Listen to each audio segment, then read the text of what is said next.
Pertanyaan pertama apa? Yang sirup. Ya udah. Oke, 3, 2, 1. Assalamualaikum warahmatullahi wabarakatuh, sahabat Sonfy. Mungkin sahabat Sonfy akhir-akhir ini sering mendengar berita yang lagi ramai banget ya diperbincangkan. Ini mengenai gagal ginjal akut pada anak gitu ya. Yang ada berita juga yang sampai tayangan ini sedang tayang ini sudah masuk berita totalnya 240 kasus gagal ginjal akut dan 133 yang meninggal dunia. Innalillahi wa inna ilaihi rajiun. Dan juga ada berita juga yang mengumumkan bahwa sudah ada 5 jenis obat yang mungkin sementara ini ditarik dulu apa ya Bang, peredarannya atau apa tuh Bang sebutannya Bang? Iya, yang disinyalir. Yang disinyalir melebihi ambang batas, mengandung zat yang berbahaya. Oke, jadi sementara itu tidak boleh beredar dulu gitu ya? Ya, jadi intinya semua sirup sekarang dilarang diberikan dulu. Okay. Ya, tetapi yang udah disebutkan 5 ini yang dianggap melebihi ambang batas. Oke, jadi semua jenis sirup diberhentikan dulu, berarti semua jenis sirup untuk anak-anak diberhentikan. Iya, jenis sirup obat-obatan ya, termasuk semua. Dewasa.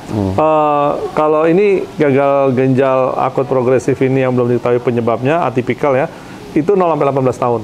Oh, jadi semua sirup untuk anak-anak usia 0 sampai 18 tahun diberhentikan dulu. Pemberiannya. Semua jenis sirup. Semua. Termasuk obat tetes yang drop, obat macem-macem. Kalau itu udah berbentuknya sirup dan termasuk vitamin. Jadi obat-obatan dan vitamin dihentikan. Nah, yang diperbolehkan diminum di saat anak mengalami panas, yang sebelumnya sudah pernah kita bahas di YouTube Sonfy tentang 5 cara mengatasi panas pada anak. Nah, berarti kan kalau sudah 4 cara ini masih panas juga, cara kelima adalah dengan menggunakan paracetamol. Nah, menggunakan paracetamol yang digunakan untuk saat ini yang aman apa tuh Dok? Untuk saat ini yang aman, sementara ini yang dihimbau oleh IDAI adalah 2, sediaan puyer dan lewat anus atau suppositoria ya. Jadi apabila paracetamol dibuat puyer ya, disesuaikan dosisnya, dibuat cara aman, bersih, sesuai dengan berat badan dan sesuai dengan kaidah puyer lainnya, boleh dikonsumsi oleh anak 0-18 tahun. Atau lewat anus atau yang namanya suppositoria. Cuman lewat anus nggak semua orang tua nyaman dengan hal itu ya. Memang disarankan sebaiknya kalau masih bisa minum obatnya lewat obat oral itu puyer. Jadi paracetamol masih bisa dikonsumsi ya. Cuman memang untuk yang sediaan sirup untuk sementara ini ditunda dulu. Yang melewati anus itu kalau udah langkah terakhir banget kali ya. Iya, kalau masih bisa minum makanya dianjurkan untuk yang minum dulu, puyer dulu. Jadi obat puyer yang direkomendasikan dokter diperbolehkan karena hanya dokter yang tahu dosisnya. Iya. Nah, nah, yang tahu deh ciri-ciri gagal ginjal akut pada anak itu lebih kemana sih Dok? Ya, terjadi penurunan fungsi ginjal secara mendadak ya. Yang paling gampang dilihat secara awam adalah urin lebih sedikit dari biasanya atau bahkan tidak berkemih ya, tidak ada urin sama sekali dalam waktu 12 jam di awal. Jadi kalau itu terjadi secara mendadak, maka harus segera diperiksakan. Ya, kalau itu berlanjut tidak diperiksakan, nanti bisa jadi anaknya rewel, ada gangguan kesadaran, bisa kejang dan lain sebagainya, akan terus progres ke arah buruk. Jadi yang paling mudah di awal adalah penurunan volume urinnya. Gitu. Jadi penurunan volume urin itu dilihat dari volume urinnya. Jadi kalau seandainya bayi melalui popoknya yang bisa dilihat dan mulai diteliti dulu nih kira-kira berapa jam, setiap berapa jam dilihat. Nah, itu nanti terlihat dari situ. Kalau anak yang udah bisa pipis sendiri didampingi, dilihat pipisnya warna apa dan berapa lama gitu. Iya, kalau bayi baru lahir kan rata-rata tiap 4 jam dia berkemih kan. Kalau anak itu rata-rata 1-2 ml dikalikan berat badannya dalam 1 hari. Ya, dikalikan berat badan dalam 1 hari itu berarti kali 24 jam. Jadi 1 ml, 1-2 ml dikalikan berat badannya dalam 1 jam. Ya, jadi itu bisa dikalikan sehingga dihitung jumlah urinnya. Ini yang ibu-ibu yang detail ya nggak. Tapi kalau biasanya ibu-ibu kan suka pakai nuraninya ya. Dia lihat anaknya tiap sering berkemih, warnanya bening, jumlahnya cukup, anaknya ceria, makannya mau, minumnya mau, istirahatnya cukup, happy banget. Ya tentunya pasti nggak ada masalah ya. Jadi kita harus lihat keseharian anak kita ya, terutama yang urinnya juga nih kadang-kadang orang tua tidak memantau ya. Tentunya kalau disertai tanda infeksi awal dulu ya. Jadi nggak mungkin juga ya nggak ada apa-apa tiba-tiba urinnya berkurang ya, kecuali dia kena keracunan sesuatu kimia. Tetapi kalau diawali dengan tanda infeksi dulu, nah kita baru aware ya, wah ini infeksi nih, misalnya batuk, demam, pilek, muntah atau mencret. Nah ini harus diperhatikan bagaimana urinnya. Jadi ini general awareness lah buat orang tua di sana bahwa jangan sampai urin anak itu tidak diperhatikan dengan baik saat anak kita sedang sakit. Terlebih lagi kasus-kasus yang seperti ini. Gitu. Minum air putih yang banyak ngaruh nggak? Kalau minum air putih yang banyak, tentunya anak normal akan berkemih banyak juga. Jadi urinnya banyak juga. Jadi ini penting sekali untuk diperhatikan. Jadi memang harus benar-benar saat ini kalau memang ada gejala tersebut, orang tua harus benar-benar ekstra nih melihat anaknya. Nah, dokter mau nanya nih, vitamin kunyah berarti diperbolehkan karena itu berbentuk tablet, dan kalau anak-anak sudah bisa meminum tablet berarti itu aman? Kalau udah bisa minum tablet aman, sudah mengunyah aman, tapi jangan sampai belum bisa mengunyah permen, dipaksakan ngunyah permen gara-gara pengen minum vitamin padahal nggak bisa pakai sirup. Kalau digerus? Digerus aman, ya asal diminumkan dengan baik aman. Sesuai dosisnya. Sesuai dosis, ya pelan-pelan, jangan memaksakan. Karena kalau yang dikunyah tadi kalau tersedak juga bahaya, ancaman kematian juga. Kalau faktor gagal ginjal akut tuh selain obat-obatan yang tadi disebutkan sebenarnya ada apa lagi sih? Kan takutnya kan bukan dari itu aja gitu pencetusnya. Bukan dari obat-obatan aja. Ya, sebetulnya gagal ginjal akut ini adalah penyakit yang sudah lama ada di dunia ya. Ya, penyebabnya bermacam-macam ya. Bisa karena hipovolemia, kekurangan cairan yang sangat berat sekali, bisa ada gangguan fungsi ginjal.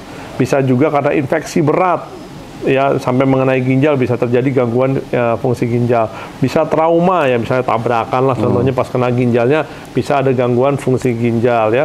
Dan ada misalnya ada kanker yang mengenai bagian ginjalnya, ya bisa juga gangguan fungsi ginjal. Atau ada sumbatan di bawah ginjalnya, sehingga tidak bisa kencing lah, nggak bisa BAK ya.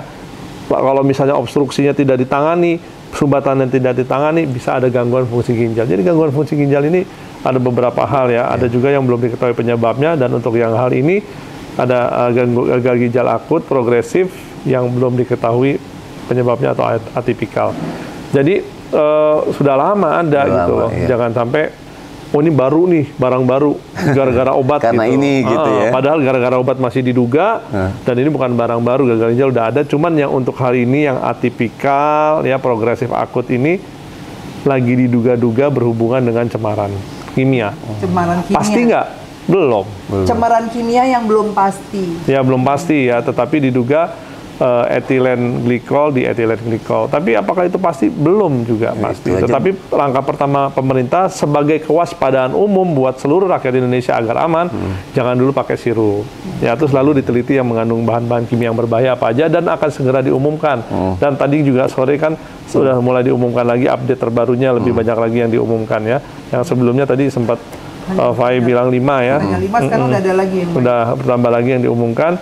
Ya, apa namanya, bisa diupdate, dilihat di berita di pemerintah ya. Oke, jadi ini semua untuk teman-teman, untuk para orang tua di rumah sana, informasi singkat ini kita berikan adalah tujuannya adalah mengedukasi para orang tua agar tidak salah langkah dan mendapatkan informasi yang tepat dan tidak khawatir. Jadi hari ini kita senang banget bisa memberikan informasi yang bermanfaat, dan untuk semua teman-teman di sana bisa terus update beritanya, dan sambil mengupdate beritanya stop penggunaan obat sirup. Jadi gunakanlah obat tablet atau obat puyer yang direkomendasikan oleh dokter. Jadi datang ke dokter dulu, dikonsultasikan seperti itu. Nah, untuk Bang Feby ini mungkin ada pesan-pesan untuk seluruh masyarakat Indonesia yang sekarang lagi mengalami orang tuanya yang panik, sedang khawatir mungkin, dan panik. ya. Ya, intinya gini ya, bahwa jaminan kesehatan di Indonesia ini udah cukup baik ya, cukup luas ya. Bagi yang tidak mampu ditanggung pemerintah, bagi yang mampu mungkin punya jaminan kesehatan. Jadi kalau ada masalah ya, ada tanda-tanda infeksi awal yang merupakan salah satu gejala awal dari gangguan ginjal, segera periksakan supaya infeksinya teratasi ya. Nah, habis itu adanya terjadinya penurunan jumlah urin ya, volume urin ya, dari normal lebih-lebih lagi cepat periksakan. Dan Kalau dibilang semua sirup jangan dulu, ikutin aja. Yang rutin biasa minum sirup, stop dulu aja. Yang disuruh dokter minum sirup rutin, misalnya kayak epilepsi dan lain sebagainya, kembali ke dokternya, tanyakan lagi bagaimana dosisnya, bagaimana cara pakainya, dan lain sebagainya. Dan apa yang perlu diperhatikan selama minum sirup ini, sampai nanti kasus ini selesai. Dan tetap tenang, karena memang dari dulu juga penyakit ini udah ada ya. Dan tetap tenang, selama kita tidak berisiko, tetap tenang. Begitu ada tanda infeksi awal gimana? Ya ke dokter, selesai. Dan jangan panik, jangan ketakutan ya. Dan apabila dulu pernah minum ini, minum itu, ini kan semua masih diteliti. Jangan kita berkesimpulan lebih awal, sehingga nanti stres, panik gitu. Insyaallah. Terima kasih Bang Feby untuk informasinya. Semoga bermanfaat buat banyak orang juga. Bang Feby ini seorang dokter Farabi. Masya Allah. Spesialis anak. Insya Allah bermanfaat ya sayang informasinya. Jangan menduga-duga, ikuti aturan dari pemerintah sampai kita mendapatkan keputusan yang tepat nantinya setelah sudah diteliti. Jadi insya Allah semoga informasi ini bermanfaat, dan untuk semua teman-teman di luar sana, untuk orang tua yang anak-anaknya mengalami musibah ini, kami turut berduka cita sedalam-dalamnya, dan untuk orang tua yang khawatir di luar sana, kita sama-sama berdoa semoga semua ini cepat berlalu. Insya Allah kita memiliki dokter-dokter yang siap untuk membantu kita. Dan terima kasih untuk Bang Feby untuk informasinya malam ini. Insya Allah bermanfaat ya sayang. Pastinya buat kita dong. semuanya orang tua. Semoga semuanya sehat-sehat semuanya. Semoga semuanya selalu dalam lindungan Allah Subhanahu wa taala. Dadah. Waalaikumsalam warahmatullahi wabarakatuh.